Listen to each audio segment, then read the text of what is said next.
అడ్వకేట్లని blame చేసినాడు ఒకటి. రెండవది సీఐ కాలు మొక్కినని సిగ్గు లేకుండా చెప్తున్నాడు. నాలుగో ఘటనలు అయితే ఆత్మహత్య చేసుకుంటే అప్పుడు సీఐ తంత రెండే జరిగేది. నేను చెప్పేది ఏమంటే ఆ పిల్లలు వచ్చి ఆ పిల్లలు అందరికీ క్షమాపణ చెప్పి ముక్కు చెప్పలేసుకొని పోవాలి ఒకటి. రెండోది ఆ పిల్లల్ని సస్పెండ్ చేయాలి. 3 సీఐని కూడా సస్పెండ్ చేయమని డిమాండ్ చేయాలి.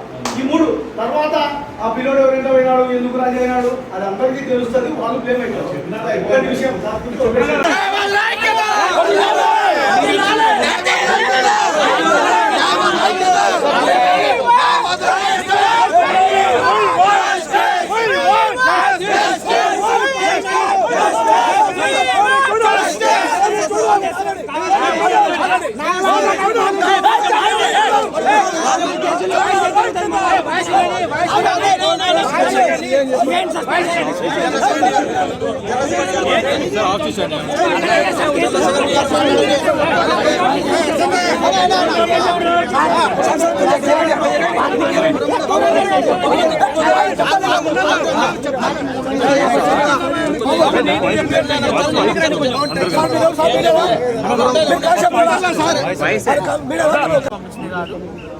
దీనికి కుటుంబీయ గారి భయంతో ఆయన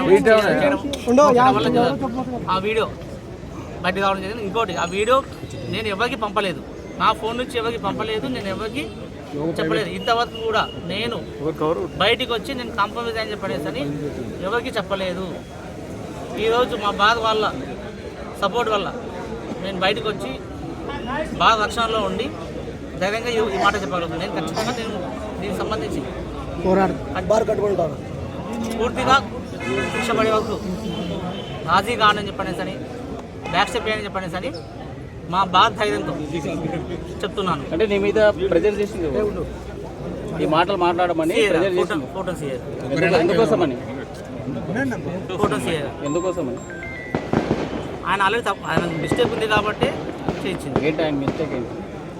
ఆమె దాడి చేయడం ఒకటి, అనవసరంగా ఇప్పుడు గాలి జరగని చెప్పి జైలుకి పంపడం, తర్వాత ఫైల్ నెంబర్ 389/25 ప్రెసిడెంట్ కూడా కోర్టులో ఉంటుంది.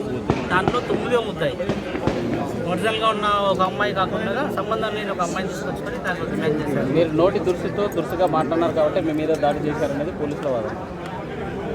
నేను అలా మాట్లాడింటే నా మీద అక్కడే ఇంకా విమర్శన చేసి కేసు పెట్టి ఏం చేసేవాళ్ళు.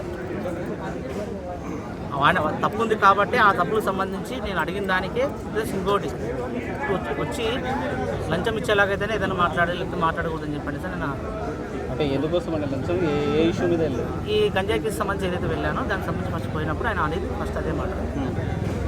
దాన్ని పట్టుకున్నారు కదా, దానికి సంబంధించి ఏదైనా ఆధారాలైనా అడిగితే ఏదైనా లంచం ఇచ్చేలాగైతే మాట్లాడండి, లేదంటే మాట్లాడండి.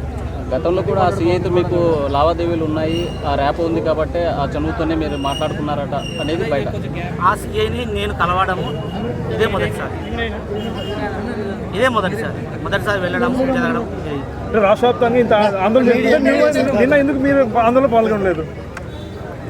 సీఏ ప్రజా వల్లనే నేను బయటికి రాలేదు. అంటే బ్లాక్ మెయిలింగ్ చేయడమే మీ నేచర్ అనేది బయట జరుగుతున్నటువంటి వాదన.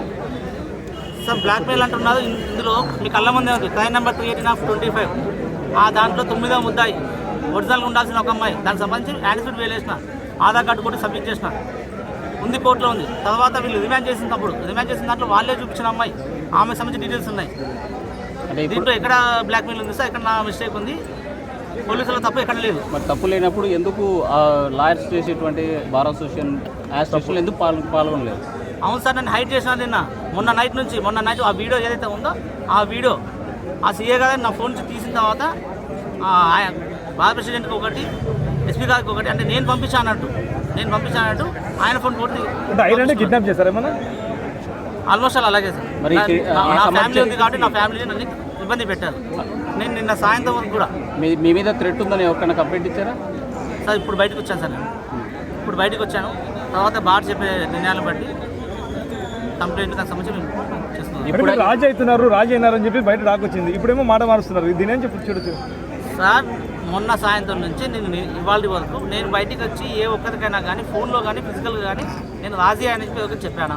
అంటే ఇప్పుడు మాట్లాడినటువంటి మాటలు మొత్తము బార్ అసోసియేషన్ ఒత్తిడి చేసి మాట్లాడిస్తుందంటే సార్ బాగా సపోర్ట్ ఉంది కాబట్టి ఆ ధైర్యంతోనే నేను ముందుకు చెప్పగలను. అంటే మీ మీద ఒత్తిడి తెచ్చి మాట్లాడిస్తున్నారా అంటే? సార్ బాధ ఎందుకు ఒత్తిడి చేస్తాను సార్, వాళ్ళకేం వస్తుంది సార్, అన్యాయం చేసింది కాబట్టి సపోర్ట్ చేస్తారు కానీ ఎందుకు ఒత్తిడి చేస్తారు ఇప్పుడు నెక్స్ట్ కార్యాచరణ ఏమిటో సార్, బాధ చర్చించుకొని బాధ చేస్తారు. ఇది మీ డిమాండ్స్ ఏంటా సార్? ఖచ్చితంగా అతనికి పనిష్మెంట్ జరగాలి. అంటే మీరు ఉన్నత స్థాయి అధికారులు కలిసారు కదా, ప్రొటెస్ట్ కూడా చేశారు. మీకు ఏమని కన్క్లూజన్ మొన్న వచ్చింది? సాయంత్రం నుంచి నేను లేను సార్, మా బాధ వాళ్ళంతా అంటే అసోసియేషన్ ఆందోళన కూడా చేసి ఎస్పీ ఇప్పుడు తర్వాత బాధ తీసుకున్న నిర్ణయాలు పడి ప్రజెంట్ గారు రండి. ఆయన యొక్క కంప్లైంట్ మేరకు మేము బాయ్కాట్ చేయడం జరిగింది.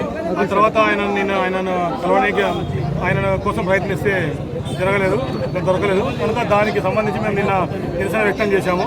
నిరసన వ్యక్తం చేసి ఎస్పీ గారు కావాలంటే ఆయన ప్రజా వేదికలు ఉన్నాడని చెప్పేసి రాలేకపోతే అడిషనల్ ఎస్పీ గారు వచ్చారు. కోర్టులను సేపై ఇమీడియట్గా చర్యలు తీసుకోవాలని మా న్యాయవాదిపై దాడికి నిరసనగా ఎమ్మడే ఆయనను సస్పెండ్ చేయాలని మా న్యాయవాద సంఘం తరఫున అందరం మేము కోరుకున్నాము. కనుక లేకపోతే వెంటనే వచ్చి ఆయన జరిగిన దానికి వచ్చి మా భారతీయ క్షమాపణ చెప్పాలి మా కర్నూలు జిల్లా న్యాయవాద సంఘం మేము కోరుకుంటున్నాం. అంటే ఎందుకోసం ఎవరైతే బాధితులు ఉన్నారో బాధితులను కూడా మీరు సరెండర్ చేశారనేటువంటి ఒక వాదన వస్తుంది. బాధితులు సరెండర్ చేయాలని మేము చేయాలి, మేము సరెండర్ చేయాల్సిన మాకు అవసరం లేదు. మా పవన్ చెప్పిన ప్రకారము 4th town CI 3 town CI అందరూ వాళ్ళ ఇంటి దగ్గరికి వెళ్ళారంట. వెళ్ళి ఆయనతో మాట్లాడినారని చెప్పడం జరిగింది.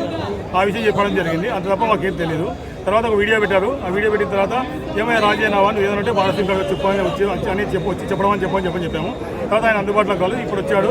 ఏం విషయం జరిగిందంటే ఈయన చెప్పిన వర్షం ప్రకారం ఏమంటే మీ ప్రెసిడెంట్తో మాట్లాడాను, మీ మాజీ బార్ కౌన్సిల్ మెంబర్తో మాట్లాడాను, ఇంకో సభ్యులతో మాట్లాడాను, నువ్వు పోయి బాధ్యత సమాప్తి ఎంత అయిపోతుందంట అని చెప్పాలని చెప్పింది.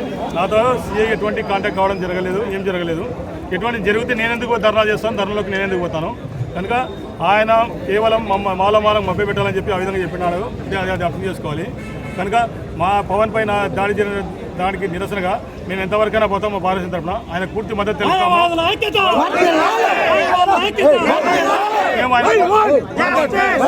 మేము పూర్తి మద్దతు తెలుపుతాము. ఆయన రక్షణ కోసం మా న్యాయవాదులందరూ పరితాపిస్తారు ఎప్పటికైనా సరే. ఆయనకి ఏం జరిగినా, పవన్కు ఏం జరిగినా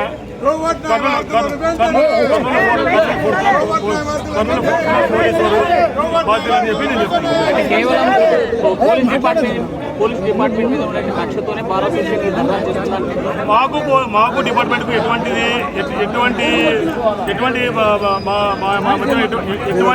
భేదాభిప్రాయాలు లేవు. మేమంతా ఎటువంటి అంటే ఒక ఇంట్లో ఒక అత్త కూడా మాదిరి ఉంటాం తప్ప వేరే విషయం లేదు. అంతేగాని మాకు పౌర స్టేషన్కు పోలీస్ వారికి ఎటువంటి విరోపక్షాలు లేవు. దానికి ఉదాహరణ కూడా చెప్తాను.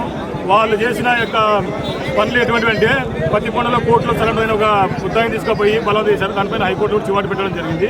కనుక వాళ్ళు మాలో పెట్టాలని కూడా ట్రై చేసి వచ్చి దానికి మాకు ఎటువంటి అభ్యంతరం లేదు. కనుక ఒకటే నేను చెప్పేది మా సభ్యునికి జరిగిన అన్యాయం పోయి మేము ఎక్కడికైనా వరకు పోతాము. ఎస్పీ దగ్గరికి పోతాం, లేదా కోర్టుకైనా పోతాము. ఆయనపై కర్నూలు 4th టౌన్ సిఐపై ఎమ్మడే చర్యలు తీసుకొని తక్షణం ఇతర విధులను తొలగించాలని వారు కర్నూలు జిల్లా న్యాయస్థానాన్ని కోరుకుంటున్నారు.